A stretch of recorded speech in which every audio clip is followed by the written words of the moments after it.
మహబూబాబాద్ జిల్లా కేంద్రంలో ఓయో రూమ్లో రాత్రలు చేస్తూ ఇద్దరు మాజీ కౌన్సిలర్లు పట్టుబడ్డారు. ఈ సంఘటన మహబూబాబాద్ జిల్లా కేంద్రంలో చోటు చేసుకోగా శనివారం ఉదయం ఆలస్యంగా వెలుగులోకి వచ్చింది. బీఆర్ఎస్ పార్టీకి చెందిన మహబూబాబాద్ మున్సిపాలిటీ మాజీ కౌన్సిలర్ గోగుల రాజు అదే పార్టీకి చెందిన మహిళా మాజీ కౌన్సిలర్తో వివాహేతర సంబంధం కొనసాగిస్తున్నాడు. సదరు మహిళా మాజీ కౌన్సిలర్ ప్రస్తుతం మహబూబాబాద్ షీ టీంలో కొనసాగుతుండడం గమనార్హం. గోగుల్ రాజు ఆయన ప్రియురాలి మధ్య వివాహేతర సంబంధం కొన్నేళ్లుగా కొనసాగుతుండగా పలుమార్లు ఇరు కుటుంబాల సభ్యులు హెచ్చరించారు. అయినా వారి బుద్ధి మార్చుకోలేదు. గోగుల రాజు భార్య అనురాధ ఇటీవల బుద్ధి మానుకోవాలని గొడవకు దిగింది.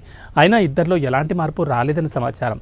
దీంతో వాళ్ళిద్దరిని రెడ్ హ్యాండెడ్గా పట్టుకోవాలని శుక్రవారం మహబూబాబాద్లోని ఓయో రూమ్లో కలుసుకుంటున్నారని తెలుసుకున్న అనురాధ కుటుంబ సభ్యులతో కలిసి అక్కడికి చేరుకుంది. ఇద్దరు ఓయో రూమ్లో ఉన్న సమయంలో తన బంధువులు మిత్రులతో కలిసి ఓయో రూమ్ వద్దకు చేరుకుంది.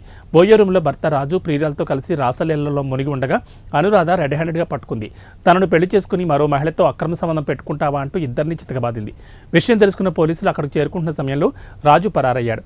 అనురాధ ఫిర్యాదు మేరకు గోగుల్ రాజు మాజీ మహిళా కౌన్సిలర్పై పోలీసులు కేసు నమోదు చేశారు. ఆకతాయిల నుంచి మహిళలకు రక్షణ కల్పించాల్సింది పోయి అక్రమ సంబంధంతో వార్తల్లో నిలవడం ఇప్పుడు చర్చనీయాంశంగా మారింది.